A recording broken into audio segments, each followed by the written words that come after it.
Hello, I'm Ben of Board Game Schoolhouse, and this is Elementary, where you can come to learn how to make the most of family board game night. Today we're talking about Outfoxed. Hola. What the? Outfoxed is a fully cooperative 2 to 4 player dice rolling deduction game best suited for 5 to 10-year-olds.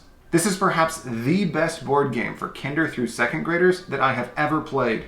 It teaches logic, cooperation, and with a slight modification, creative storytelling. But we'll get to all that later. For now, let's make sure we're familiar with the game.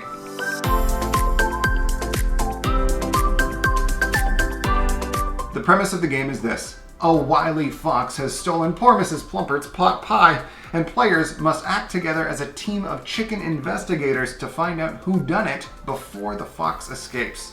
On each player's turn, they'll choose to either try to uncover more suspects or move around the board in search of clues. But the focus of Elementary isn't to summarize the rules. It's to teach you how to maximize the experience of board games for kids. So let's get started. The game, Mrs. Plumpert, is on. Everything is better with a story, and Outfoxed is no exception. Every time you move your detective pawn on the board, you should tell a first-person narrative. For example, at the beginning of the game, I might say something like, I think there might be a clue at the ice cream shop, and I'm going to head that way on my first turn. I assure you, I'm not going to the ice cream shop simply because I heard that they recently received a fresh batch of peppermint swirl ice cream, which just happens to be my favorite. It's entirely coincidental.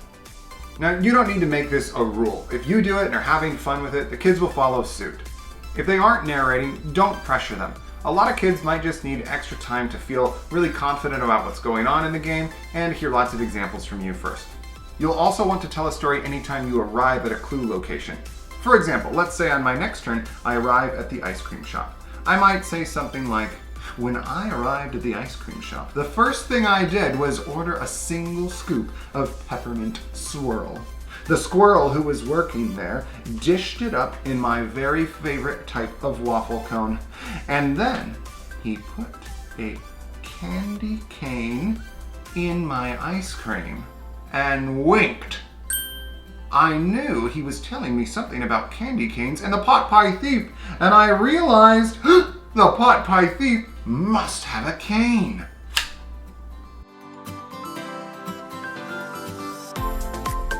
Whenever you turn over a clue, it's time to check in with the kids about what it means. Typically, you're going to want to repeat the piece of information that you just learned. Oh, so now we know that the pot pie thief has a cane. And then you're going to ask them, so what does that mean about the suspects that we have? The first few times you play the game, especially with younger players, you're going to need to walk them through the logic step by step. Once they get the hang of it, though, you exist only to check their work, not to provide them with the answers. My presence will be ornamental. You will find me a respectful, quiet, passive observer of the truth. Let's do a quick example.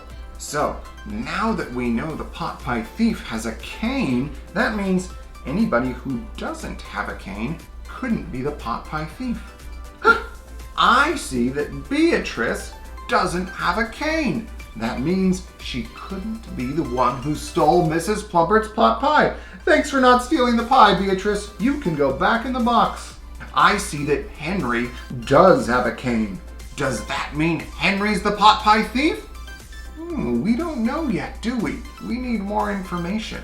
We know the thief will have a cane, but we don't know anything about spectacles or top hats yet. So we'll keep our eye on Henry, and he'll stay out for now. Are you sure? I'm positive. A few tips about this process. Never let a fox go back in the box without a complete explanation of why. If you see kids making a mistake, your go-to comments are things like, I wonder why you think that suspect gets to go back in the box.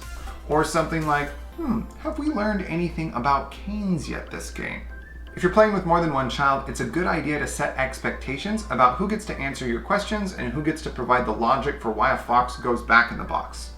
I find it works best for the child whose turn it is to be allowed to say everything that they know before they ask for feedback and advice from other players. When it's an adult's turn, just alternate which child you're asking questions of whenever new information is learned. Now, some kids might need additional structure to make sure that they don't dominate the game. If that's the case, you might need a good old-fashioned talking stick, or to keep theme, maybe something like a magnifying glass. This will help make sure that all the players' voices are heard and turns are being taken. You might also help an older child who knows the game well understand that when they're playing with younger players, their role shifts to be more of a helper, just like the other grown-ups. The other major aspect of the game is revealing suspects. Because it's less narrative and it doesn't involve moving around on the board, kids tend to choose it a lot less often. If you want to loop it into the narrative, you could imagine that maybe you see the suspects nearby on the board, or maybe an informant sends you a text message with a picture of the fox. In any case, revealing suspects is often what you'll find yourself doing if you're an adult playing the game.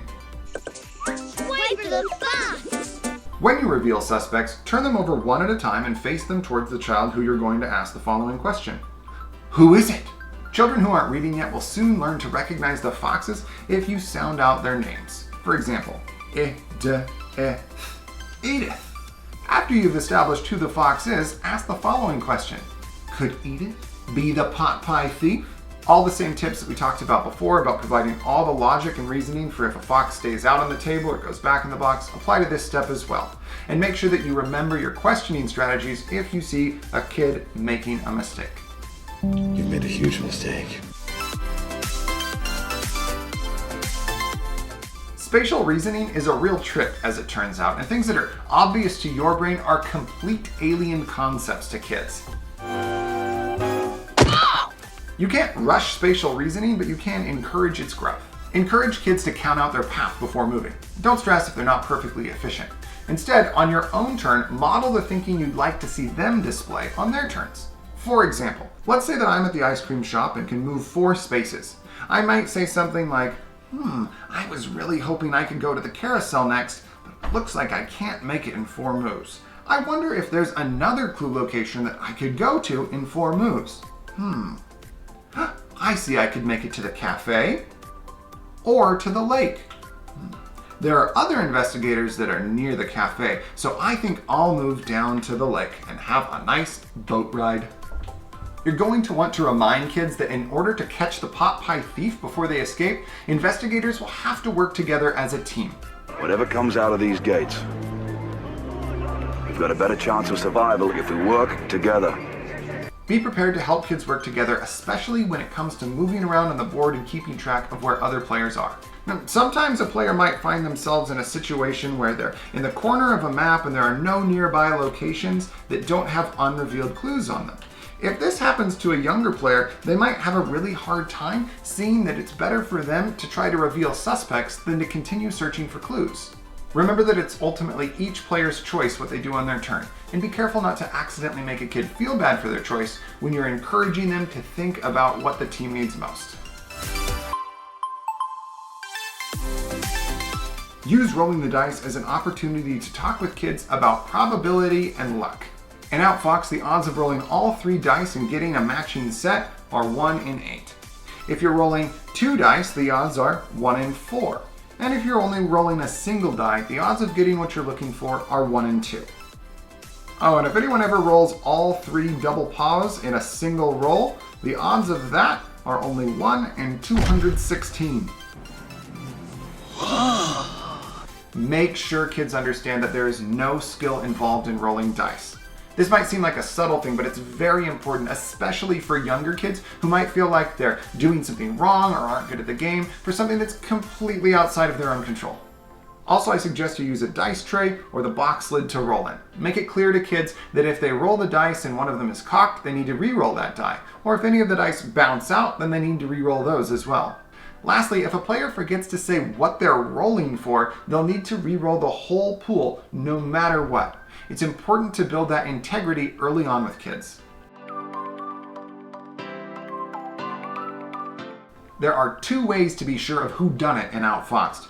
The first is to have all 3 pieces of positive information and have those match one of the revealed suspects. The other is to have enough positive and negative information and all of the suspects revealed to have eliminated all but one fox. In either of these cases, be sure that a full explanation is given of why the team is 100% sure that that's the guilty fox before jacuzzing and ending the game. If your team is very unlucky, you might end up in a situation where you don't have enough information to be sure of who the guilty fox is, but you're only one bad roll away from the fox escaping. You're too late!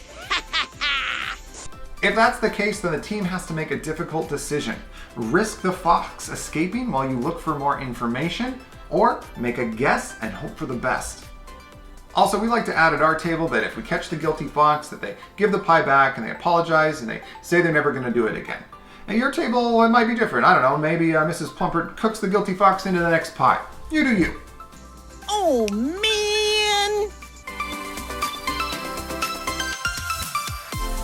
One last tip I have for you is to use observational language when playing board games with kids. Observational language is just saying aloud what you see other people doing. For example, you might say things like, "Oh, I see you're counting out if you can make it from the milliner to the watchmaker in 3 moves." Or perhaps something like, "I heard the story you told about what happened at the playground and I thought it was very interesting." And as a side note, using observational language with kids is always a good idea, not just when you're playing a board game. And that's how you make the most of playing Outfoxed with kids. Et voila, my method. If you'd like to see an example game played with a real live human child, there's a link in the description and possibly on the screen too, I don't know. Oh, and if you're a little bit intimidated by trying to teach a board game to kids, I've got a how to play video that's specifically for children that you can click on in the description below as well. Lastly, if you like the video, please prove it and subscribe if you're into that sort of thing. I'm Ben of Board Game Schoolhouse, and this has been Elementary Outfoxed.